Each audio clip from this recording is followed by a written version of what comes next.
সওয়াব হয়? সওয়াব হয়। আমরা বদ কামাই করতে চাই না নেকি কামাই করতে চাই? নেকির সবচেয়ে বড় উৎস হচ্ছে কোরআন। সুবহানাল্লাহ। অতএব এই সওয়াব কামাইয়ের সময় আমরা যেন দূরে না থাকি, এলোমেলো ভাবে বিক্ষিপ্ত হয়ে না যায়।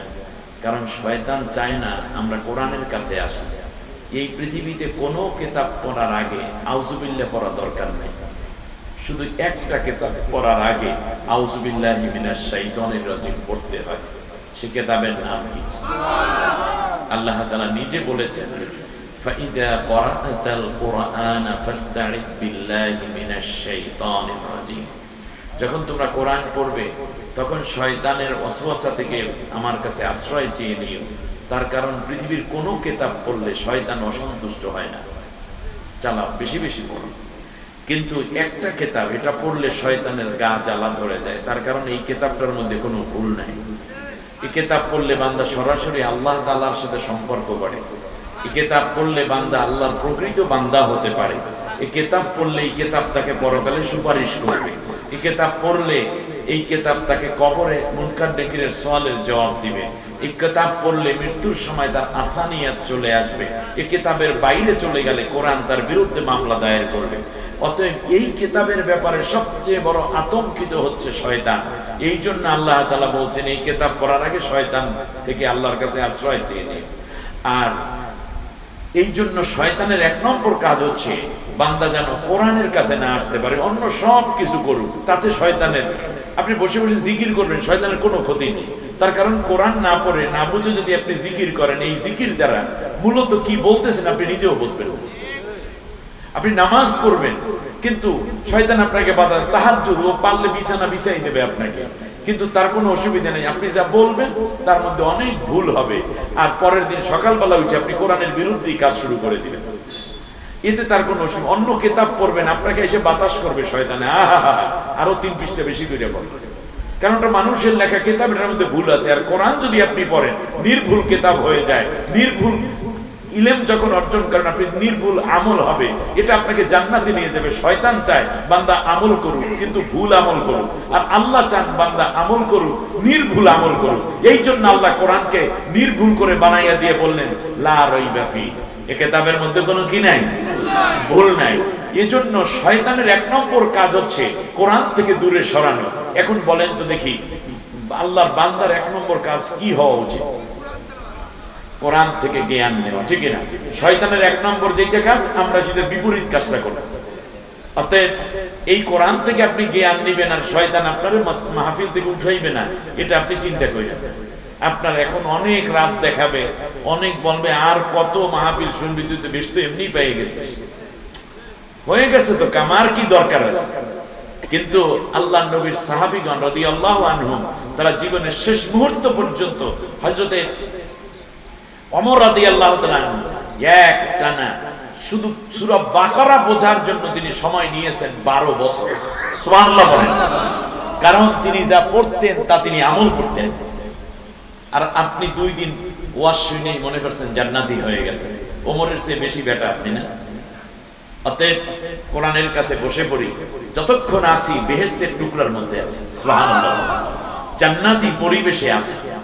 অতএব আমার সাথে সবাই মিলে মন উজাড় করে পড়েন, আউযু বিল্লাহি মিনাশ শাইতানির রাজিম, বিসমিল্লাহির রাহমানির রাহিম,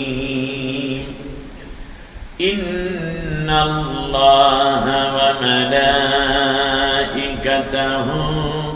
ইউসাল্লুনা আলান নবী, ইয়া আইয়ুহাল্লাযীনা আমানু সাল্লু আলাইহি ওয়া সাল্লিমু তাসলিমা, আল্লাহুম্মা সাল্লি আলা মুহাম্মাদ ওয়া আলা আলি মুহাম্মাদ কামা সাল্লাইতা আলা ইব্রাহিম ওয়া আলা আলি ইব্রাহিম ইন্নাকা হামিদুম মাজিদ।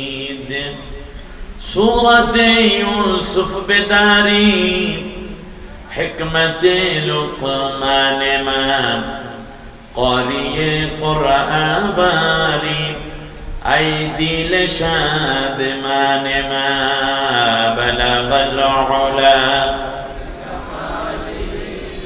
कशफ दुजा बिजमालिही हसरत जमीअ खसालिही। 35তম বার্ষিক তাফসীরুল কোরআন মাহফিল 3 নং চরম মোহনা ইসলামী সমাজ কল্যাণ পরিষদের উদ্যোগে সমাপনী অধিবেশন রায়পুর লক্ষ্মীপুরের এই সাজানো গোছানো পল্লী এলাকা, মেছো পথ, কখনো শহরে একটু ভাবও আছে, সব মিলিয়ে চমৎকার একটি আয়োজন। আকাশে পূর্ণ চাঁদের একটা কিরণ গোটা প্রকৃতি যেন আরো বেশি সোনালী করে তুলেছে, মায়াবী করে তুলেছে। না শীত না গরম, মনে হয় যেন বাংলাদেশের আবহাওয়ার প্রকৃত রূপ আমরা বর্তমানে উপভোগ করছি। আয়োজিত এই মাহফিলের সম্মানিত সভাপতি, বিশিষ্ট সমাজ সেবক, আইনজীবী, ইসলামী সমাজ কল্যাণ পরিষদের সম্মানিত সভাপতি জনাব অ্যাডভোকেট আবুল কালাম সাহেব। অ্যাডভোকেট মানুষ, অথচ কি সুন্দর করে আরবি বললেন, গুছালো কথা। আরে আমাদের দেশের অ্যাডভোকেটরা যদি এইরকম হতো, তাহলে কমপক্ষে মানুষ সত্যের পক্ষে কথা বলার কিছু লোক পেত, ঠিক না?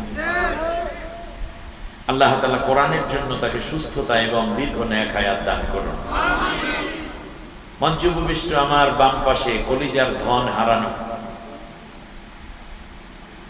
শহীদ ওসমানের গর্বিত পিতা মুহতারাম ডাক্তার জনাব আব্দুর রহমান সাহেব সন্তান হারানোর বেদনাকে বুকে ধারণ করে আগামী উজ্জ্বল এবং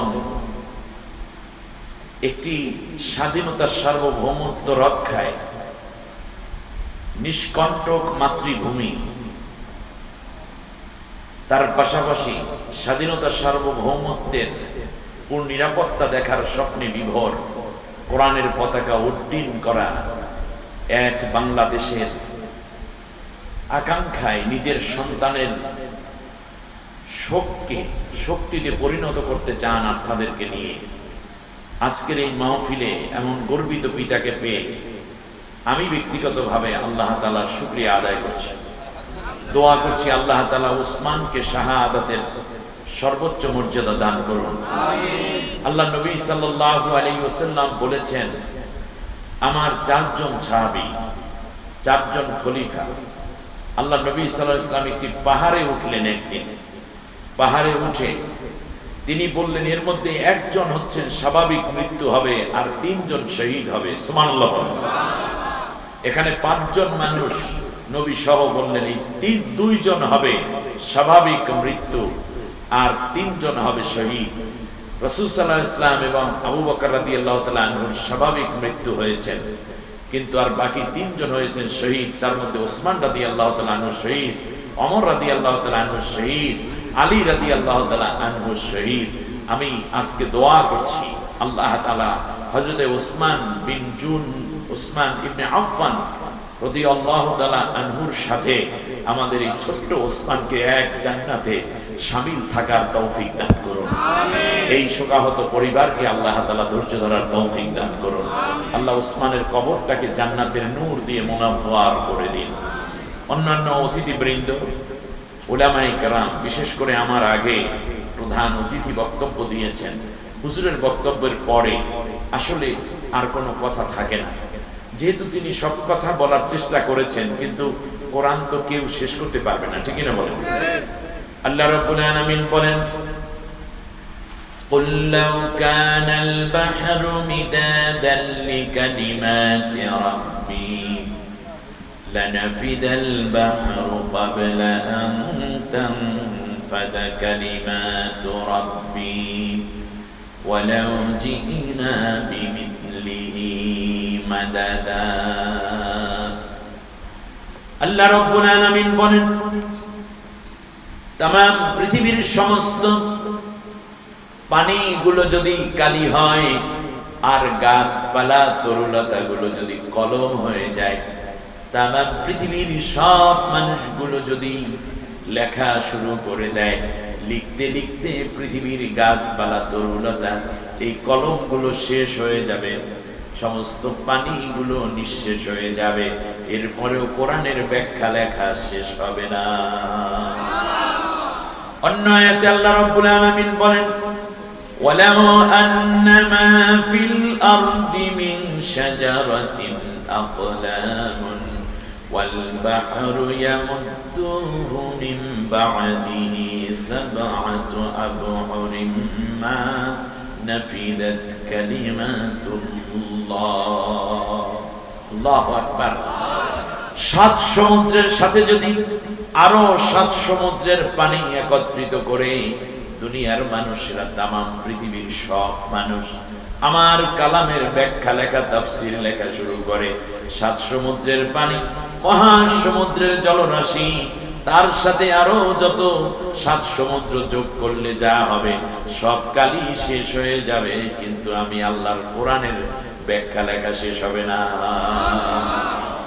অপরদিকে আল্লাহ রাব্বুল আলামিন এত বিশাল কথা বলার পরে আবার সংক্ষিপ্ত করে মানুষের বুঝ এবং ব্যবস্থাকে নিজের জীবনে লুফে দেওয়ার জন্য বলে দিলেন ওয়ামা ফাররাতনা ফিল কিতাবি মিন শাই। ও দুনিয়ার মানুষ, এই কোরআনের মধ্যে তোমাদের জন্য প্রয়োজন এমন কোন জিনিস আমি আল্লাহ বাদ রাখি নাই। সুবহানাল্লাহ। আল-ইয়াওমা আকমালতু লাকুম দীনাকুম ওয়া আতমামতু আলাইকুম নি'মাতি ওয়া রাদিতু লাকুমুল ইসলাম দীনা। আমি আল্লাহ আমার নিয়ামতকে পূর্ণ করলাম, আমি আল্লাহ আমার কোরআনকে নাজিল ও সম্পূর্ণ করলাম, এরপর নতুন কোন কোরআন আর আসবে না, তোমাদের জন্য পূর্ণাঙ্গ জীবন ব্যবস্থা এই কোরআনকে আমি কমপ্লিট করে দিলাম। সুবহানাল্লাহ। সুতরাং কথা বললে তো আরো বাড়বে। হুজুরেও তো বললেন যে আমি আর পারছি না। জনাব হযরতুল আল্লাহ মাওলানা রাসূল, আরে বাংলাদেশের মানুষের গর্ব, উলামায়ে কেরামদের মাথার তাজ, আপনারা ধন্য যে এইরকম একটা নক্ষত্রকে আপনারা আপনাদের অঞ্চলে পেয়েছেন। আমার মুরব্বী, আমার অত্যন্ত দোয়াগী, আমাকে প্রচন্ড মায়া করেন, স্নেহ করেন, ভালোবাসেন হযরতুল আল্লামা আনোয়ার হোসেন তাহের জবেরি আল মাদানী আকরামাহুল্লাহ বারাকাল্লাহু ফি হায়াতি। সবাই বলি আমিন। সম্মানিত ভাইরা, আমাদের আজকের এই প্রধান অতিথি ছিলেন জনাব বীর মুক্তিযোদ্ধা মাস্টার রুহুল আমিন ভূঁইয়া সাহেব, প্রতিষ্ঠাতা চেয়ারম্যান হযরত ফাতেমা রাদিয়াল্লাহু তাআলা আনহা ইসলামিক সেন্টার লক্ষ্মীপুর, অন্যান্য অতিথিবৃন্দ সহ উলামায়ে কেরাম, মুরব্বিয়ানে ইসলাম, শ্রোতা ভাই বোন, পর্দার আড়ালে সম্মানিতা বোন, অন্য ধর্মাবলম্বীদেরকে আন্তরিক মোবারকবাদ জানিয়ে আলোচ্য বিষয় হচ্ছে একটি ইসলামী রাষ্ট্র গঠনে আমাদের করণীয়। আসলে কি আপনার তাফসীরের আলোকে এই বিষয়টা শুনতে চান? সত্যি? এই যে যারা চান তারা বসেন, আমি আলোচনা শুরু করবার আপনারা উঠবেন, এটা কিন্তু খুবই দৃষ্টিকটু। আপনারা কি চান একটা ইসলামী রাষ্ট্র হোক? ইসলামী রাষ্ট্র কায়েম করতে হবে, এটা কি জামাত ইসলামীর কাজ? এটা কি জামাতের অর্ডার, চরমনাই হুজুরের অর্ডার? এটা কি হেফাজতের অর্ডার, নাকি আল্লাহর অর্ডার, নাকি নবীর অর্ডার? আল্লাহর অর্ডার এবং নবীর অর্ডার, ঠিক না বলেন? এখন আল্লাহর অর্ডারটা কোথায় আমরা একটু খুঁজে দেখি। আল্লাহ রাব্বুল আলামিন সূরা শুরা 13 নম্বর আয়াতের মধ্যে বলেছেন শারআ লাকুম মিনাদ-দীন মা ওয়াসসা বিহি নূহা ইলা আখির আয়াত। আল্লাহ বলছেন আমি আল্লাহ দ্বীনের ব্যাপারে, ইসলামের ব্যাপারে পরিপূর্ণ একটা স্বীকৃতি দিচ্ছি স্পষ্ট ঘটনা দিচ্ছি যে নূহের উপরে দিয়েছি, ইব্রাহিমের উপরে, মুসার উপরে, ঈসার উপরে। আর সেটা ছিল আন আকিমুদ্দিন ওয়ালা তাতাফাররাকু ফি। হে নবী, তোমরা সবাই মিলে আমার কোরআনের, আমার বিধানের, আমার আইনের, আমার বিধি, আমার হুকুমাতের বিধান তোমরা জমিনের বুকে কায়েম করবা। এই ব্যাপারে কোনো ইখতিলাফ করতে পারবা না, মতবিরোধ করতে পারবা না। সুবহানাল্লাহ।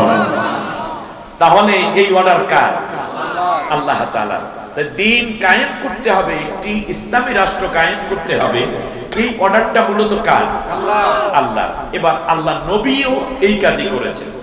এজন্য আল্লাহ তাআলা নবীকে বলছেন, হুয়াল্লাযী আরসালা রাসূলাহু বিল হুদা ওয়া দীনিল হক লিইয়ুযহিরাহু আলাদ দীনি কুল্লিহি ওয়া কাফা বিল্লাহি শাহীদা। আল্লাহ রাব্বুল আলামিন বলেন, আমি নবীও প্রেরণ করেছি যাতে মানব রচিত যত আইন আছে, কানুন আছে, বিধান আছে, সংবিধান আছে, সব কিছুকে পরাজিত করে আমি আল্লাহর কোরআনের বিধান যেন বিজয় করতে পারে, সেই জন্য আমি নবীকে দুনিয়ায় প্রেরণ করেছি। এবার আমার নবী মক্কায় দাওয়াত দিলেন ইসলামী রাষ্ট্রের কায়েমের, ইসলামী রাষ্ট্র কায়েম হবে। কিন্তু মক্কার মানুষেরা ইসলামী রাষ্ট্র কায়েমের জন্য নবীকে সহযোগিতা করলো না, বরং উল্টা বিলে মারলো। ঠিক না? নবীর আকাঙ্ক্ষা ছিল যে মক্কা ইসলামী রাষ্ট্র হোক, কিন্তু মক্কার মানুষেরা ইসলামী রাষ্ট্র চায় নাই। এখন আমরাও এখন যে অবস্থায় আছি, এটা মক্কি যুগে আছি। এখানে মানুষেরা, এখানে যারা ইসলামী রাষ্ট্র কায়েম করতে চায়, যে দলের মানুষ নেতৃত্ব দেয়, কিন্তু আমরা চাই না।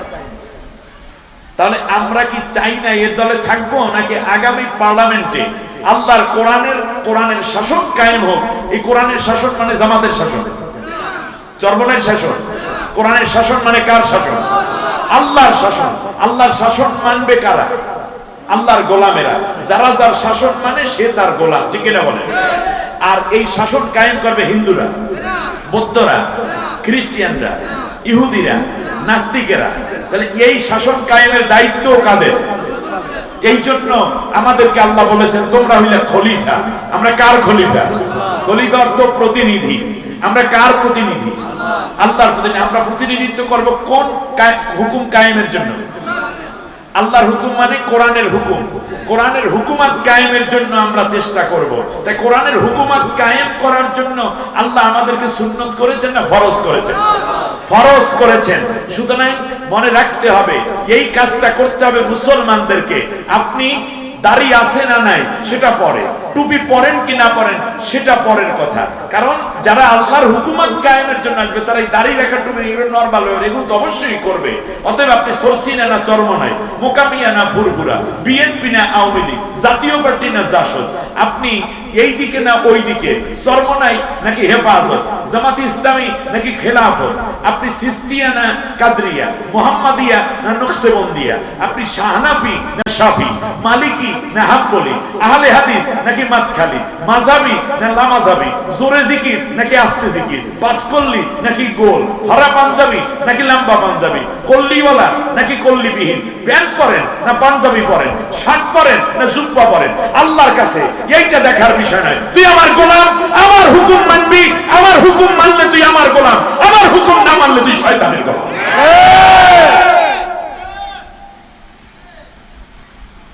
শয়তান নাম ছিল ইবলিস। আল্লাহর সমানে ইবাদত করেছে 70 লক্ষ বছর পর্যন্ত একটানা আল্লাহর সিজদা করেছে, আল্লাহর জিকির করেছে, আল্লাহকে রুকু করেছে, আল্লাহকে দাঁড়িয়ে দাঁড়িয়ে জিকির করেছে। 70 লক্ষ বছর ইবাদত করছে আল্লাহ। কি করেছে? কিন্তু যখনই আল্লাহ বললেন এইবার আমার একটা হুকুম হইল আদমকে সিজদা করেন, এইটা ছিল আল্লাহর কি হুকুম। আর 70 লক্ষ বছর করছে কি? ইবাদত। ইবাদত করছে নিজের ইচ্ছা মতো। কার ইবাদত করছে? আল্লাহর ইবাদত করছে, নিজের খুশি মতো ইবাদত করছে। কিন্তু এইবারে আল্লাহ দিয়েছেন কি? হুকুম, অর্ডার। কিন্তু সে ইবাদত করেছে সমানে, হুকুম মানে নাই আল্লাহ। যখন হুকুম আসলো, এই আবেদের উপর যখন আল্লাহর হুকুম আসলো, তখন সে হুকুমটা মানে নাই, ইবলিস হয়ে গেছে কি? কয়টা হুকুম অমান্য করছে? জোরে বলেন। এই কোরআনের মধ্যে 500 হুকুম আছে। কার? আমাদের দেশে একটাও কায়েম নেই, একটাও, বরং তার বিপরীতে আইন আছে। আল্লাহ বলছেন মদ হারাম, দেশের সরকার মদের লাইসেন্স দেয়। আল্লাহ বলছেন জেনা হারাম, তারা ফ্রোজ কোয়ার্টারের অর্ডার দেয়। আল্লাহ বলছেন সুদ হারাম, ব্যাংকগুলো সুদ দিয়ে ভরা। আল্লাহ বলছেন পর্দা ফরজ, বিপর্দায় কেমনে নামাজ যায় সেই চিন্তায় মানুষ বিভোর, ঠিক কিনা বলেন? এমনি করে করে আল্লাহ বিরোধী সব আইন দিয়ে দেশটা ভরা। সেই মুহূর্তে আপনারা বলেন তো দেখি, একটা মাত্র হুকুম অমান্য করার কারণে ইবলিস হয়ে গেছে শয়তান, আর আমরা 500 হুকুম আল্লাহর অমান্য কইরা এরপরে মনে করতেছি আমি বেহেশতে যাব। এটা শয়তানের চিন্তা হতে পারে, মুমিনের খাঁটি চিন্তা হতে পারে না। যদি এই ইবাদত করে বেহেশতে যাওয়া যাইতো, তাহলে আসহাবে আজমাইন উহুদের ময়দানে জান দিতেন না। তারা আমাদের চেয়ে অনেক ভালো আবেদ ছিলেন। তারা যদি বুঝতে পারতেন যে মসজিদে নামাজ পড়ে জিকির করে টুপি রাখেই জান্নাতে যাওয়া যায়, তাহলে তারা বদরের প্রান্তরে জীবন দিতে যাইতেন না, তারা হিজরত করতেন না, তারা শহীদ হতেন না, তারা আল্লাহর পথে সব বিলিয়ে দিতেন না। তার কারণ তারা জানে শুধু ইবাদত করা হলে, আর যদি আল্লাহর হুকুমাতের জন্য ইসলামী রাষ্ট্র কায়েম, আল্লাহর বিধান কায়েম যেটা, সেইটা যদি না হয় তাহলে জান্নাতে যাওয়া যাবে না। এই জন্য নিজের সন্তান, সংসার, স্ত্রী সব ছেড়ে তারা জান দেওয়া এবং জান নেওয়া এবং দেওয়ার জন্য ময়দানে হাজির হয়ে গেছেন, হিজরত করেছেন, জেল খেটেছেন, রক্ত দিয়েছেন, আহত হয়েছেন। এরপরে আল্লাহর হুকুমাতের বাইরে এক চুল পরিমাণ পিছপা হয়ে যাবে। আজও পর্যন্ত আমাদের সমাজেও একদল মানুষ নিজেদের জীবন দেয়, কিন্তু আল্লাহর বিধানের পিছপা হয় না। তার মধ্যে অন্যতম আপনাদের এই উসমান। সেই সারিতে তিনি যোগ হয়েছেন, আল্লাহ তাআলা তাকে উন্নত দরজা এবং শ্রেষ্ঠতম মর্যাদা দিয়ে তাকে ধন্য করে দিন। প্রিয় বন্ধুগণ, তাহলে আপনি দেখুন, ইসলামী একটি হুকুমাত না হলে, একটি রাষ্ট্র না হলে আমাদের জন্য যেই ক্ষতি, সেটা হচ্ছে আমরা মুসলমান থাকতে পারি না। ইসলাম না মানলে মুসলমান হওয়াও যায় না, মুসলমান থাকাও যায় না। আমরা নামাজ পড়েছি, নামাজ পড়ে আপনি ব্যাংকে ঢুকেছেন, সুদী ব্যাংক, ব্যাংকে কি আপনি মুসলমান আছেন? সুদ কি মুসলমানে খায়? আচ্ছা, নামাজ পড়া, তসবিহ পড়া হাজী সাহেব আপনি বাজারে ঢুকছেন, গিয়ে দেখতেছেন অনেক বেপরদাগী নারী ওই মার্কেটে মাছ কিনতে, সবজি কিনতে, চাল কিনতে, ডাল কিনতে এসেছে। এখন আপনি করবেন কি? আপনারও তো একটা পর্দা আছে, ঠিক কিনা বলুন? এখন আপনি বলেন, এখানে বেতাল আছে না তাল আছে? বেতাল। আপনি মসজিদের টাকা ছাড়াইতে যাইবেন, টিয়ারের মাল 10 মনে করেন 5 টন গম আসছে মসজিদে, কিন্তু এখানে গুড় ছাড়া টিয়ারের টাকা গম কি উঠানো গেছে? মাদ্রাসা করবেন, ঘুষ দেওয়া ছাড়া কি মাদ্রাসার এমপিও করা যায়? আরে হাজী সাহেব একটু বলেন না, যায় না। আচ্ছা, এখন দেখেন তো দেখি, আপনি ঘুষ ছাড়া কাজ করতে পারলেন না। মসজিদের এখন ইমাম সাহেব নামাজ পড়ায়, সভাপতি নিজে হইল ব্যাংকে চাকরি করে, সুদী ব্যাংকে, অথবা কাস্টমসে চাকরি করে, কাস্টমসে সবাই ঘুষ খায়, এ কথা আমি বলবো না, অথবা পুলিশে কোনো কাজ করে, চাকরি করে, সভাপতি সাহেব নিজে। আপনি বলেন উনি যে বেতন দিচ্ছে তার মধ্যে ঘুষের টাকা আছে না নাই? এরপরেও ভাত খাইয়ে কয় সভাপতি সাহেবকে আল্লাহ 1 লাখ বছর হায়াত বাড়াই দেব, কারণ ওনার বাসায় খাইলে সেই দিন একাল কলিজাটা ভরিয়ে যায়। তার কারণ 18 আইটেমের ভর্তা, 23 পদের মাছ, 22 পদের গোস্ত, 10 পদের ভাত, এরপরে সালাদ, কালিয়া, কোপ্তা, কাবাব, স্বামী কাবাব, ফালুদা, রেজালা, শেষকালে ফিরনি না খাওয়াইয়া ছাড়ে না। এরপর 2 কেজি মিষ্টি হাতে ধরাইয়া দেয়। হুজুরের যেই দিন সভাপতির বাসায় খাই, সেই দিন 2000 টাকা হাদিয়া দিয়া তার ওই যে দুর্বল বাচ্চাটা, ওর জন্য একটা ফুরাকে, আল্লাহ তুমি বাচ্চাটারে পুরা ভালো করে দিও। ঠিক আছে কিনা? 54টা বছর হয়ে গেল, হুজুরে তো চুরির বিরুদ্ধে কথা কইছে। আরে মিয়া, মসজিদের মধ্যে লেখা জুতা চোর থেকে সাবধান। 54 বছর একটি মুসলিম রাষ্ট্র, বিশ্বের দ্বিতীয় বৃহত্তম মুসলিম রাষ্ট্র, আর এক জায়গায় লেখা আছে আপনি এই মসজিদে কিন্তু জুতা চুরি হয়, নিজ দায়িত্বে জুতা রাখেন। কিছু দূর যাই দেখে জুতা চুরি হইলে মসজিদ কর্তৃপক্ষ দায়ী থাকবে না। আরেকটু সামনে গিয়ে লেখা 2 জুতা 2 বাক্সে রাখেন, তাহলে আর চুরি হবে না। 54 বছর হয়ে গেল, এক জোড়া জুতার নিরাপত্তা মসজিদে দিতে পারে নাই যেই দেশ, সেই দেশে আবার যারা আসবে, যদি আল্লাহর কোরআনের শাসন না আসে, তাহলে আগামীকাল আপনার চোখ বিক্রি করে নিয়ে যাবে, আপনার সন্তানের কিডনি বিক্রি করবে, আপনার নাতিকে বিদেশে পাচার করে, আপনার কন্যাকে কিডন্যাপ করে, আপনার ব্যাংকের অর্থ লুট করে, আপনার বিকাশের টাকা চুরি করে নিয়ে যাবে। আপনি রেহাই করতে পারবেন না। ঈমান চুরি হয়ে গেছে যেহেতু, এখন বাকি সব চুরি হয়ে যাবে। সবকিছু রোধ করার জন্য, একটি সোনালী সূর্য দেখার জন্য একটি ইসলামী রাষ্ট্র অপরিহার্য খরচ।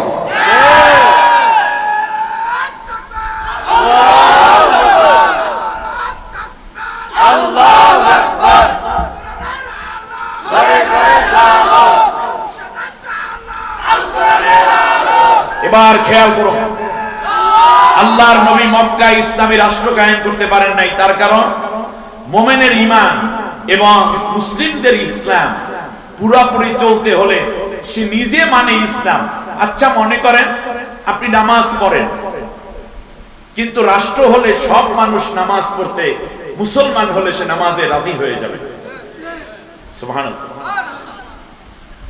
সব মানুষ নামাজি হবে, একজনও বেনামাজি নেই। আপনার ছেলে যাকে নামাজ পড়াইতে পারেন না, আপনার চিল্লাই দেওয়ার দরকার নেই। এই জন্য তাবলীগ ওয়ালাদের উচিত ইসলামী রাষ্ট্র কায়েমে বেশি মনোযোগী হয়, কারণ নামাজের প্রতি তারা খুব বেশি মনোযোগী। আপনি তাবলীগ করে করে এই 54 বছর পর্যন্ত কম সময় দেন নাই, এখন তো সব মানুষ নামাজি বানাই দেন। আগামী 10-54 যদি যায় তারপরেও পারবেন না। কিন্তু আজকে যদি ইসলামী রাষ্ট্র কায়েম হয়, কালকে আগামীকালকে তাবলীগের আশা পুরোপুরি বাস্তবায়ন হয়ে যাবে। একজন মানুষ বেনামাজি থাকবে না যদি সে মুসলিম হয়। সুবহানাল্লাহ, সুবহানাল্লাহ। কারণ আল্লাহ বলছেন, আল্লাযীনা ইম্মাক্কান্নাহুম ফিল আরদি আকামুস সালাতা ওয়া আতাউজ যাকাতা ওয়া আমারু বিল মা'রুফি ওয়া নাহাউ আনিল মুনকার। রাষ্ট্র ক্ষমতা যদি ইসলাম হয়, তাহলে 1 নম্বর কাজ হবে রাষ্ট্র নামাজ কায়েম করবে, কেউ বেনামাজি থাকবে না। প্রত্যেক স্কুল, কলেজ, ইউনিভার্সিটি গুলোতে আজান দেওয়া হবে, ভাইস চ্যান্সেলরের নেতৃত্বে সব ছাত্ররা এবং ছাত্রীরা সুবিধা মতো তারা দাঁড়িয়ে যাবে, পর্দা প্রশিদা মতো সবাই জামাতে নামাজে দাঁড়িয়ে যাবে। সুবহানাল্লাহ। প্রত্যেকটা ছেলে নামাজ যে কেন পড়ে না, তার নামাজের সূরা, কেরাত, কোরআন সবকিছু ইউনিভার্সিটি কর্তৃপক্ষ তাকে শিখাই দেবে। কি মনে করেছেন হাই স্কুল কলেজে আপনার ছেলে মেয়ে পড়ে, কোনো অসুবিধা নাই। তারা মাশাআল্লাহ, তাদেরকে দায়িত্ব নেবে সরকার, তাদেরকে নামাজি বানানোর জন্য, কোরআন ওয়ালা বানানোর জন্য। শুধু তাই না, সম্মানিত ভাইরা, আসুন আমরা মূল জায়গায় যাই যে আমাদের এখন করণীয়টা কি, সেইটাই। এবং আমি বলেছি আমাদের কাজ হচ্ছে আগামী দিনে একটি ইসলামী রাষ্ট্র কায়েমে আমাদের করণীয় কি। আমরা সবচেয়ে বড় করণীয় যেটা, আমি 10টা কাজ এখন আমি কোরআনের আলোকে উপস্থাপন করব। তার আগে আমি ছোট্ট একটা বিষয় আপনাদেরকে বলে নিই। এই ইসলামী রাষ্ট্র কায়েম করাটা একজন মুমিন জীবনে সব ফরজের বড় ফরজ। আমি আপনাদেরকে কেমনে বোঝাবো? তাহলে ওই যে ইবলিসের ইবাদত আর হুকুম গেল, এবারে আসে আব্দুল্লাহ বিন উবাই মুনাফিক। সে নামাজ পড়তো, রোজা রাখতো, হজ করতো, যাকাত দিত, নবীর সাথে খাইতো, নবীর সাথে ইফতার করতো, নবীর সাথে সাহারি, নবীর সাথে তাহাজ্জুদ, নবীর সাথে জামাতে দাঁড়ায় নামাজ পড়তো। শুধুমাত্র ইসলামী হুকুমত কায়েমের জন্য সে অংশগ্রহণ করে নাই। এই কারণে সে হয়ে গেছে কি? তাহলে নামাজ আপনাকে মোমেন রাখে না যদি আপনি ইসলামী হুকুমত কায়েম অংশগ্রহণ না করেন। তাহলে বোঝা যাচ্ছে ইসলামী হুকুমত কায়েমের কাজে, অর্থাৎ একটি ইসলামী রাষ্ট্র কায়েমের অংশগ্রহণের কাজে অংশ না নিলে আপনি মুনাফিক মোমেন হয়ে থাকতে হবে, প্রকৃত মোমেন হওয়া যাবে না। আচ্ছা, গেল এটা। তাহলে বলেন নামাজ হচ্ছে সবচেয়ে বড় ফরজ, কিন্তু রাসূল সাল্লাল্লাহু আলাইহি ওয়াসাল্লাম এই নামাজকে পিছাইয়া দিয়েছেন ইসলামী রাষ্ট্রের জন্য। খন্দকের যুদ্ধ, ফজরের পর থেকে মদিনার চারপাশে পরীক্ষা খননের কাজ চলছে। রাসূল সাল্লাল্লাহু আলাইহি ওয়াসাল্লাম সাহাবীদেরকে নিয়ে 1000 অধিক সাহাবী এই কাজে অংশ নিয়েছে। আপনারা জানেন ইতিহাস। রাসূল সাল্লাল্লাহু আলাইহি ওয়াসাল্লাম বললেন, বেলাল এবার জোহরের আজান দাও, কারণ জোহর ওয়াক্ত হয়ে গেছে। বেলাল রাদিয়াল্লাহু তাআলা আজান দিলেন, কিন্তু নবী নামাজে দাঁড়ান না। আসর ওয়াক্ত হলো, নবী বললেন এবার আসরের আজান দাও। আজান আছে কিন্তু নামাজ নাই। কারণ কি, একটি ইসলামী রাষ্ট্রকে টেকানোর জন্য আল্লাহর নবী নামাজকে পেছাচ্ছেন যাতে শত্রুরা আক্রমণ করতে না পারে। খন্দকের যুদ্ধ যেটা, মাগরিবের ওয়াক্ত হলো, নবী বললেন বেলাল তুমি আজান দাও। বেলাল রাদিয়াল্লাহু তাআলা আনহু আজান মক্কায় রওনা করেছেন। এমন সময় কাফিরেরা বলল যে মুহাম্মদ তোমাকে ভেতরে ঢুকতে দেওয়া হবে না। আল্লাহর নবী সেখানে তাবু খাটালেন, নাম হলো হুদাইবিয়া নামক জায়গায়। এখানে আল্লাহর নবী উসমান রাদিয়াল্লাহু তাআলা আনহুকে বললেন যে আমরা শুধুমাত্র আল্লাহর ঘর জিয়ারত সাই করে তারপরে আমরা কোরবান করে চলে যাব। আমরা মূলত তোমাদের সাথে কোনো যুদ্ধ করতে আসিনি, আমরা ইহরাম কাপড় পরা অবস্থায়। কিন্তু তারা ওসমান রাদিয়াল্লাহু তাআলা আনহুকে বন্দী করে ফেললো। বন্দী করার পরে নবীজির কাছে খবর আসলো যে ওসমানকে তারা হত্যাই করে ফেলেছে। রাসূল সাল্লাল্লাহু আলাইহি ওয়াসাল্লাম ইহরামের কাপড় পরা অবস্থায়, ইহরামের কাপড় মানে এটা ফরজ একটি কাজ, আল্লাহর নবী সাহাবীদের হাতে হাত দিয়ে সাহাবীদেরকে বলেন আমরা বায়াত নেব। এখন বায়াত নেব এই যে আমরা এই 1399 জন মক্কার ভিতরে ঢুকবো, ওসমানকে জীবিত কিংবা মৃত যদি হয় তাহলে তাকে আমরা লাশ না নিয়ে মদিনায় ফিরে যাব না। সাহাবীগণ হাতে হাত দিলেন। আপনারা জানেন ইহরামের কাপড় পরা অবস্থায় নিজের নখ কাটাও নিষিদ্ধ, চুল কাটা নিষিদ্ধ, নিজের শরীর চুলকানো নিষিদ্ধ, মাছি মারা নিষিদ্ধ, মশা মারা নিষিদ্ধ, ঝগড়া করা নিষিদ্ধ, গালিগালাজ করা নিষিদ্ধ, সুগন্ধি ব্যবহার করা নিষিদ্ধ। যেখানে মশা এবং মাছি মারা নিষিদ্ধ, নিজের নখ কিংবা চুল কাটা নিষিদ্ধ, নিজের শরীর নিজের চুলকানো পর্যন্ত যেখানে নিষিদ্ধ, সেখানে সাহাবীগণ হাতে হাত নিয়ে যুদ্ধের জন্য বায়াত নিচ্ছে। যুদ্ধ মানে কি ওখানে কোলাকুলি করবে কাফেরের সাথে, নাকি তাদেরকে হত্যা করবে অথবা নিজেরা শহীদ হবে? ঠিক না বলেন?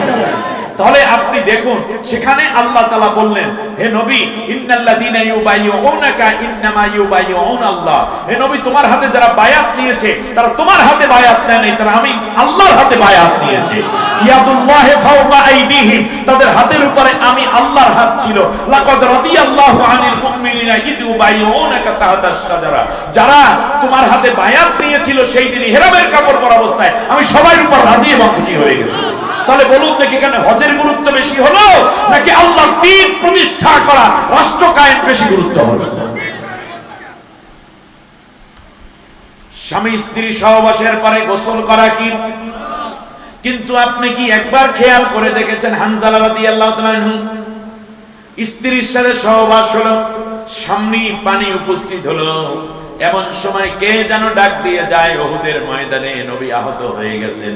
নবীর সাহাবীরা তাড়াতাড়ি চলে আসো, তিনি ফরজ গোসল করেছেন নাকি তলোয়ার নিয়ে ময়দানে আগে হাজির হয়েছে।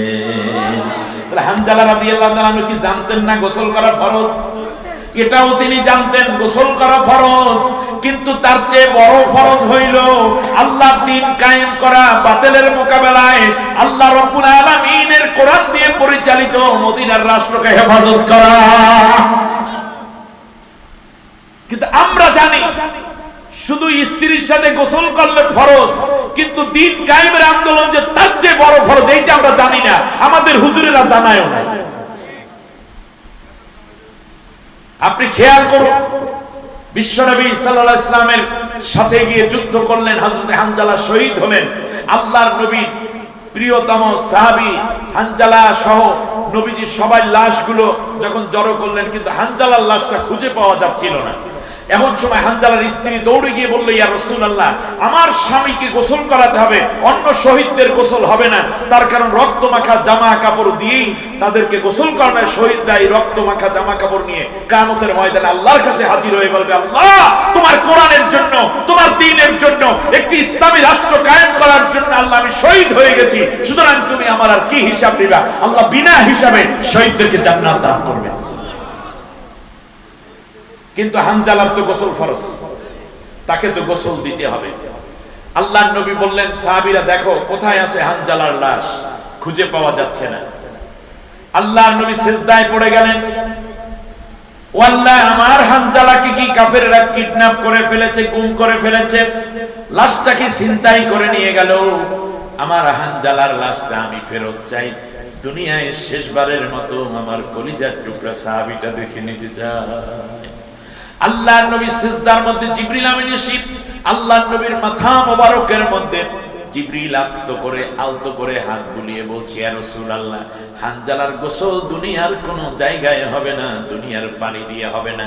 আল্লাহ রাব্বুল আলামিন হানজালার শাহাদাতকে এত বেশি ভালোবেসেছেন, জান্নাতের হাউজে কাউসারের কিনারে স্বর্ণের নির্মিত খাটের উপরে বসে জান্নাতের ফেরেশতারা হানজালা রাদিয়াল্লাহু তাআলা আনহুকে গোসল করাচ্ছে। তার গায়ের মধ্যে জান্নাতের কাপড় জড়ানো হবে, তারপরে আপনার কাছে নিয়ে আসা হবে। আল্লাহর নবী সিজদা থেকে মাথা উঠালেন, একটা মুস্কি হাসি দিলেন। আলী রাদিয়াল্লাহু আনহু জিজ্ঞেস করলেন, রাসূল হাসলেন কেন? আল্লাহর নবী বললেন, হানজালাকে গোসল দেয়া হচ্ছে জান্নাতের হাউজে কাউসারের পানি দিয়ে। হযরত আলী রাদিয়াল্লাহু আনহু বলেন, কিছুক্ষণ পরে দেখলাম হানজালার লাশটা অন্য সাহাবী শহীদদের সারির মধ্যে একত্রিত হতে যাচ্ছে। আমি দৌড়ে হানজালার লাশের কাছে গেলাম, শরীরের মধ্যে 9টা ক্ষত দেখতে পেলাম, তলোয়ারের আঘাত, তীরের আঘাত।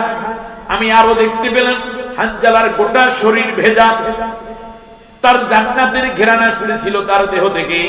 আমি হানজালার যেই যেই জায়গায় ক্ষত দেখতে পেলাম সেখানে সেখানে চুমু খেলাম। এরপরে দেখতে পেলাম হানজালার চুল দিয়ে দাড়ি দিয়ে পানিগুলো টপ টপ করে জমিনের দিকে বেয়ে বেয়ে পড়তেছে। আমি আর লোভ সামলাতে পারলাম না, আমি 2টা হাত ওই টপকে পানি ফোটায় ফোটায় যা পড়ছে তার নিচে আমার হাত পেতে ধরলাম। হানজালার পাপড়ি চুল ছিল, চুলের মধ্যে আমার হাতটা পিছাইয়া দিলাম। এরপরে আস্তে আস্তে আলতো করে যখন ঘষা দিলাম, আমার হাতের মধ্য থেকে যেই ঘেরান আসতেছিল হাউজে কাউসারের, আজও পর্যন্ত আমার নাকের মধ্যে সেই ঘেরান পেতেছি। ফরজ গোসল সেইটা সাইরা দৌড়ায় একটি ইসলামিক স্টেট, একটি ইসলামী বিধান দেখার জন্য। সম্মানিত ভাইরা, নামাজ দেখলাম কোরআনের মধ্যে আছে, কিন্তু না, কোরআনের মধ্যে একটা ইসলামের সমাজ আছে, সেই সমাজটা আমরা কেউ দেখতে পারি নাই। আগামীতে আপনারা কি ওই সমাজটা দেখতে চান? আল্লাহ নবী মক্কায় নামাজ পাইছেন, মদিনায় সমাজ পাইছেন। আল্লাহর নবী মদিনায় যখন প্রবেশ করছেন তখন তিনি আল্লাহর কাছে একটা রাষ্ট্র দাবি করলেন। সুবহানাল্লাহ। রব্বি আদখিলনি মুদখালা সিদকিন ওয়া আখরিজনি মুখরাজা সিদকিন ওয়াজআলনি মিন লাদুনকা সুলতানান নাসীরা।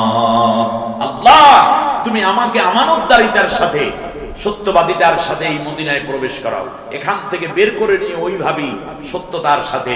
আর তুমি আমাকে একটা রাষ্ট্র ক্ষমতা দাও, যেই রাষ্ট্রের দ্বারা আমি বুঝিয়ে দেব সুদবিহীন ব্যাংক কেমনে চলে, ঘুষবিহীন প্রশাসন কেমনে তৈরি হয়, গোটা রাষ্ট্র কেমন করে নারীরা ইজ্জত আবরু নিয়ে চলে, জেনা ধর্ষণ ব্যভিচার কেমনে মুক্ত থাকা যায়।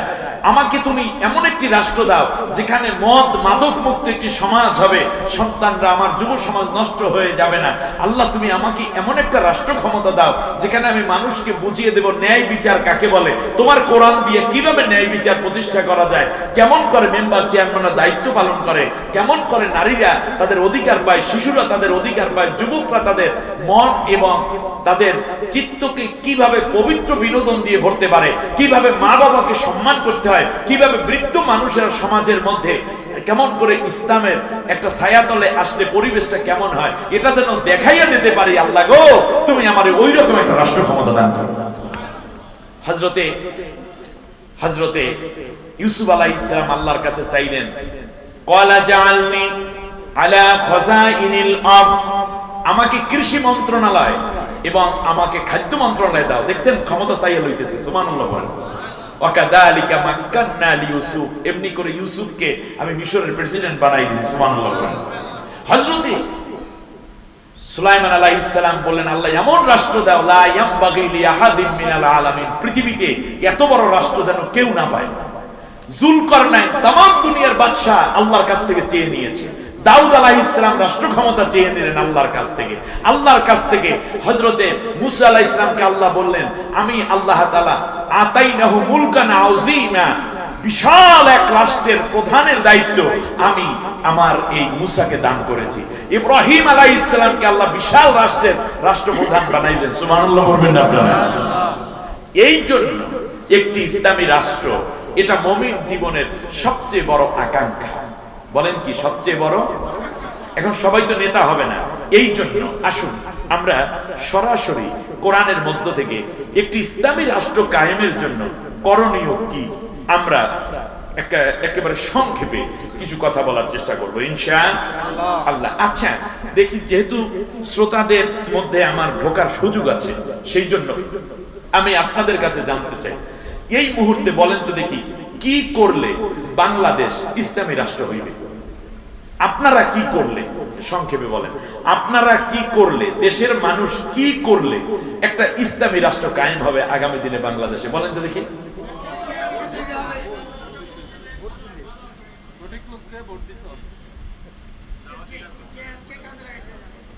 আল্লাহ, অনেক কথা হয়ে গেল, আমি সংক্ষেপে বলে দেই তাহলে বুঝতে হবে। অর্থাৎ যারা ইসলামী রাষ্ট্র কায়েম করতে চান তাদেরকে নেতা বানাইয়া সংসদে পাঠাইতে হবে।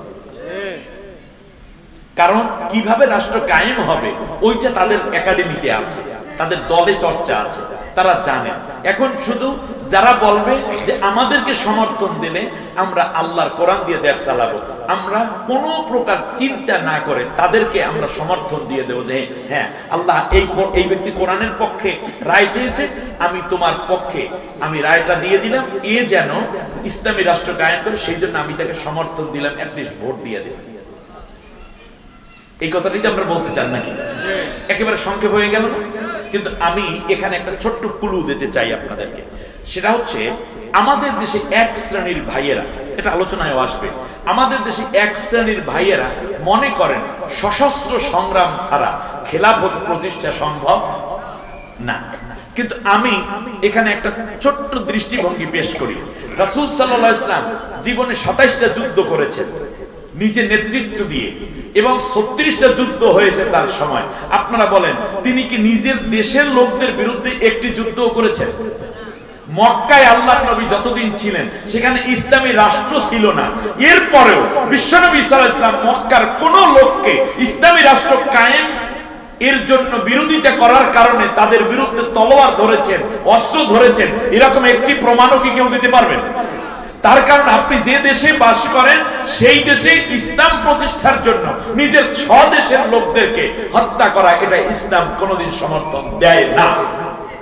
আপনি বলতে পারেন আফগানিস্তান, হ্যাঁ আফগানিস্তানের কোন মুজাহিদ কি তার নিজের দেশের লোককে হত্যা করেছে? করে নাই। বরং যেখানে আমেরিকান বাহিনী ছিল, ব্রিটিশ সৈনিক ছিল, তাদেরকে, কিংবা ফ্রান্সের সৈনিক ছিল, তাদের বিরুদ্ধে সে লড়াই করেছে তারা, কিন্তু নিজের জাতির লোককে তারা হত্যা করে নাই। শেখ হাসিনার মতো, ঠিক না? একটি কুফরি মতবাদ প্রতিষ্ঠা করার জন্য, ভালো করে বুঝুন, একটি কুফরি মতবাদ প্রতিষ্ঠা করার জন্য কেবলমাত্র তাগুতি শক্তি ক্ষমতার লোভে নিজের দেশের লোককে হত্যা করে, কিন্তু ইসলাম ইকামতে দ্বীনের জন্য ইসলামী হুকুমত প্রতিষ্ঠার আশায় নিজের দেশের লোককে হত্যা করে না।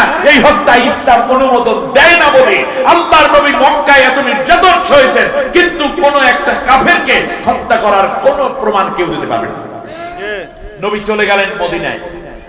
মদিনায় যাওয়ার পরে বিশ্বনবী সাল্লাল্লাহু আলাইহি ওয়াসাল্লাম মদিনা সনদ করলেন। আপনারা বুঝতেছেন কিনা?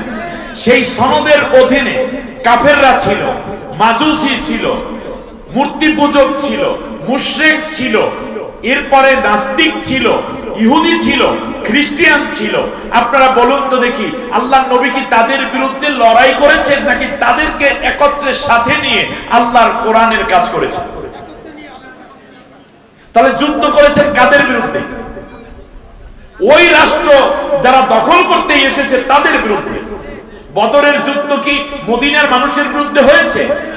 উহুদ কি মদিনার মানুষের বিরুদ্ধে হয়েছে? খন্দক কি মদিনার মানুষের বিরুদ্ধে হয়েছে? নবী কি কারো বিরুদ্ধে অস্ত্র ধারণ করেছেন? কারণ তাহলে বোঝা যায় নিজের দেশে অন্য ধর্মের লোক থাকলে, অন্য মতের লোক থাকলেও তাদেরকে নিয়ে একত্রে একটি ইসলামী রাষ্ট্র কায়েম করা যায় যদি তারা সমর্থন দেয়। এবারে আসলে সুন্দর করে বোঝার জন্য খুব ফ্রাঙ্কলি আমি আপনাদেরকে বলার চেষ্টা করছি। এবার দেখুন, রাসূল সাল্লাল্লাহু আলাইহি ওয়াসাল্লাম মদিনার রাষ্ট্র প্রথম যে কায়েম করলেন সেটা কি সশস্ত্র সংগ্রামের মাধ্যমে হয়েছে? মদিনার লোকদেরকে কোপাইয়া মাইরা তারপর হয়েছে, না মদিনার লোকদেরকে নিয়ে হয়েছে? আল্লাহ নবী সাল্লাল্লাহু আলাইহি ওয়াসাল্লাম যখন মদিনায় প্রবেশ করলেন, কত শান্তিপূর্ণ একটা অবস্থা। আপনি দেখেন মদিনার লোকেরা বলল, মুহাম্মদ তোমার মতো ভালো নেতা পেয়েছি, সুতরাং আজ থেকে মদিনার দায়িত্ব তুমি পালন করবে, রাষ্ট্রপ্রধান হবে তুমি। আল্লাহর নবী বললেন, তোমরা যদি আমাকে নেতা বানাও তাহলে আমার একটা শর্ত আছে। বলে কি শর্ত? যে তোমরা যেই আগের যেই সংবিধান আছে তোমাদের সে অনুযায়ী মদিনা চালাবো না, আমি আল্লাহর কোরআন দিয়ে এই মদিনা চালাবো, তাতে কি তোমরা রাজি থাকবা? সবাই বললো হ্যাঁ। মদিনায় তুমি কোরআন দিয়ে দেশটা চালাইলে, কোরআন তো আল্লাহর বাণী, আর আল্লাহর বাণী তো সকলের জন্য সমান, আল্লাহর হুকুম তো সকলের জন্য সমান। মুসলমানে হাত চুরি করলেও হাত কাটা যাবে, ইহুদি চুরি করলেও হাত কাটা যাবে। মুসলমান যদি জেনা করে যেই শাস্তি, হিন্দু জেনা করলেও সেই শাস্তি। মুসলমানের মেয়ের ইজ্জত যেমন রাষ্ট্রের রক্ষা করা কর্তব্য, হিন্দুর বৌদ্ধ খ্রিস্টান মেয়ের ইজ্জত সম্ভ্রম রক্ষা করা কোরআনের আইনে ইসলামী রাষ্ট্রে মুসলিম সরকারের কর্তব্য। মুসলমানের বাড়ি যেমন নিরাপত্তা দেওয়া সরকারের দায়িত্ব, হিন্দু বৌদ্ধ খ্রিস্টানদের বাড়িও নিরাপত্তা দেওয়া ওই সরকারের দায়িত্ব, যেহেতু সে ইসলামী সরকার। সবাই বললে হ্যাঁ মুহাম্মদ, কোনো অসুবিধা নেই। তাহলে ওই জাতির লোকেরা, আপনারা বলুন, আল্লাহর নবী প্রথম যেই মদিনায় ইসলামী রাষ্ট্র কায়েম করলেন সেটা কি সশস্ত্র সংগ্রামের মাধ্যমে হয়েছে? আমাদের দেশে যারা বলে যে সশস্ত্র বিপ্লব ছাড়া বাংলাদেশ ইসলামী হুকুমত সম্ভব নয়, তারা নবীর সুন্নাতের মুখালেফ কাজ কইরা তারা নতুন করে ফিতনা তৈরি করতেছে কিনা জাতির চিন্তা করা দরকার। অতি আবেগে গা ভাসাবেন না, নবীকে ফলো করুন, নবীকে ফলো করুন। রাসূল সাল্লাল্লাহু আলাইহি ওয়াসাল্লাম ইসলামী রাষ্ট্র কায়েম করলেন, সবার সামনে নিজেকে নিয়ে আসলেন। নিয়ে আসার পরে আল্লাহ নবী সাল্লাল্লাহু আলাইহি ওয়াসাল্লাম বলেন, আমরা কোরআন দিয়ে দেশ চালাতে চাই। সবাই বলল হ্যাঁ কোরআন দিয়েই চালান। তো কোরআন দিয়ে যখন অনুমোদন পেয়ে গেলেন, রাসূল সাল্লাল্লাহু আলাইহি ওয়াসাল্লাম কোরআন দিয়ে দেশটা চালাইলেন। এই দেশের মানুষদেরকে ঐক্য করলেন। এই ঐক্য নষ্ট করতে যারা বাহির থেকে আসলো তাদের বিরুদ্ধে নবী লড়াই করলেন। আপনি তো দেখা যায় যে বদর আনতে চান বাংলাদেশে, ওহুদ আনতে চান বাংলাদেশে, অথচ বাংলাদেশে এখন ইসলামী হুকুমতই কায়েম হয় নাই। অতএব লড়াইটা হবে না, প্রথমে আসুন সমর্থন আদায় করি, তাদের মন জয় করি যে হ্যাঁ ইসলামের মাধ্যমে একটি সুন্দর, যেমন রাসূল সাল্লাল্লাহু আলাইহি ওয়াসাল্লাম যেটা প্রথম ইসলামী রাষ্ট্র কায়েম করলেন সেটা কোনো রক্তের মাধ্যমে হয় নাই, লড়াইয়ের মাধ্যমে হয় নাই। সুতরাং আমরাও মদিনার মতো একটি রাষ্ট্র যদি কায়েম করতে চাই তাহলে প্রথমে মানুষকে ইসলামের বরত্ব বোঝাতে হবে, ইসলামের দাওয়াত দিতে হবে, ইসলাম আসলে কি কি লাভ হবে সেইটা বোঝাতে হবে। সেই জন্য পীর মাশায়েখদের কাজ করতে হবে, আহলে হাদিসদের কাজ করতে হবে, মাতখালীদের কাজ করতে হবে, মাযহাবীদের কাজ করতে হবে, লামাযহাবীদের কাজ করতে হবে, পীর মাশায়েখদের কাজ করতে হবে, তাবলীগ ওয়ালাদের কাজ করতে হবে, ইমাম সাহেব খতিব সাহেবদের বক্তব্য দিতে হবে, বক্তা ময়দানের বক্তাকে বক্তব্য দিতে হবে, খানকার ওলিকে বক্তব্য দিতে হবে, তাবলীগ জামাতকে বক্তব্য দিতে হবে, কওমীদের বক্তব্য দিতে হবে, আলিয়ার আলেমদের বক্তব্য দিতে হবে এবং ইসলামিক স্কলারদের বক্তব্য দিয়ে এই জাতির মধ্যে ইসলামের বিরুদ্ধে যে প্রোপাগান্ডা আছে, ভুল ধারণা আছে সেটা দূর করে একটা ইসলামের পক্ষে প্রথম সমর্থন নিতে হবে। মদিনার লোকেরা যেমন সমর্থন দিয়েছিল, মুহাম্মদ তুমি কোরআন দিয়ে দেশ চালাও, তাতে আমাদের আপত্তি নাই। আগামী সংসদে যদি আমার দেশের বেশিরভাগ মানুষ বলে যে হে জামাত ইসলামী, হে সর্বনার বিশ্বাস, ও হেফাজত, ও বিএনপি, যদি কোরআন দিয়ে দেশ চালাও তাহলে আমরা তোমাদের পক্ষে আছি, তোমরা কোরআন দিয়ে দেশ চালাও। এতে করে যদি মাত্র 151 জন এমপিও যদি হয়ে যায় তাহলে আগামীর পার্লামেন্ট আল্লাহর কোরআনের পার্লামেন্ট হবে। সেই রাষ্ট্রে যদি আমার দেশের বহির রাষ্ট্র যারা আছে তারা যদি ইসলামী রাষ্ট্রের বিরুদ্ধে হত্যাযজ্ঞ চালাতে চায়, হামলা করতে চায়, তখন তাদের বিরুদ্ধে লড়াই করে এই রাষ্ট্র রক্ষা করা তখন আমাদের উপর আবার ফরজ হয়ে যাবে। তাহলে ওই যুদ্ধটা আগে ফরজ নাকি সবার মন জয় করে আগে ইসলামী হুকুমত কায়েম করা ফরজ? অতএব আহলে হাদিস সহ, মাতখালী সহ, লামাযাবি সহ, পীর মাশায়েখ সহ এবং বাংলাদেশে যারা একটা সশস্ত্র সংগ্রামে বিশ্বাসী তারা সবাই মিলে প্রথমে নবীর প্রথম ফরজটা আদায় করেন। প্রথম ফরজ ছিল সমর্থন নিয়ে আল্লাহর নবী মদিনায় একটা রাষ্ট্র কায়েম করেছিলেন, কোনো রক্তপাত ছিল না। ঠিক তেমনি নবী ৮ম হিজরিতে যখন মক্কা বিজয় করলেন তখনও মক্কার যে লোকেরা জীবিত ছিলেন, কাফেরের বাইরে বা তৎকালীন কাফের যারা ছিল, সবাই যখন বলল মুহাম্মদ এসেছো, এই রাষ্ট্রটা কোরআনের রাষ্ট্র বানিয়ে দাও, আল্লাহর নবী তাদের বিরুদ্ধে কোনো অস্ত্র ধারণ করেন নাই। অতএব যারা প্রথম দিকে অস্ত্রের চিন্তা করেন তারা ময়দানে আসতে পারেন। আপনাদের আমিরকে বলেন, আপনাদের কি কি অস্ত্র আছে সেটা বলেন, এই অস্ত্র কার কার বিরুদ্ধে প্রয়োগ করবেন বলেন, সেই অস্ত্রের আওতায় কারা কারা আছে তাদেরকে মাইরা ফেলান, এরপর শুরু করেন, দেখি কয়দিন টিকে থাকতে পারেন। এই জন্য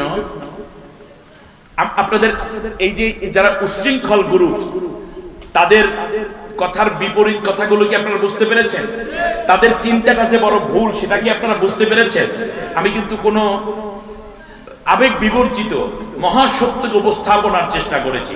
সেটা হচ্ছে এই যে আল্লাহ রাসূল সাল্লাল্লাহু আলাইহি ওয়াসাল্লাম মক্কায় বসে তো লড়াই করেন নাই, যদিও কাফেররা তার উপর অত্যাচার করে। ওমরের মতো মানুষকে লিলাই দিলে কমে 5টা কাফের তো হত্যা করতে পারত। যাওয়ার সময়ও শেখ হাসিনার মতো আল্লাহর নবী কেউ হত্যা করে গেছে মক্কা থেকে মদিনায়? এটাই হচ্ছে ইসলাম, এটাই ইসলামের সৌন্দর্য।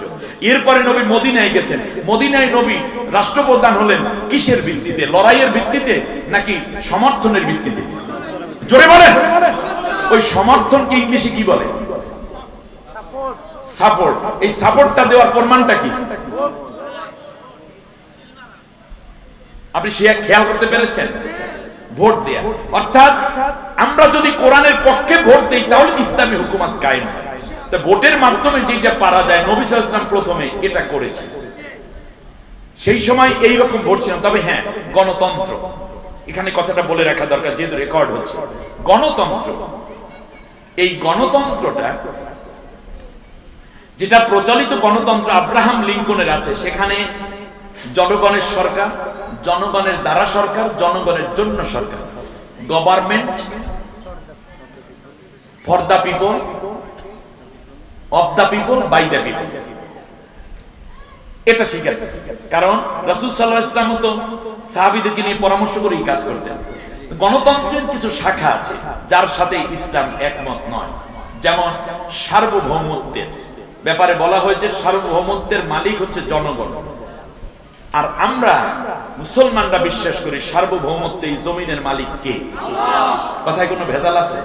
অতএব এইটা স্বীকার করে নাই বলে জামাত ইসলামের নিবন্ধন বাতিল করছে। ব্যাস, আল্লাহ তাআলা ওদেরকেই বাতিল করে দিয়েছে।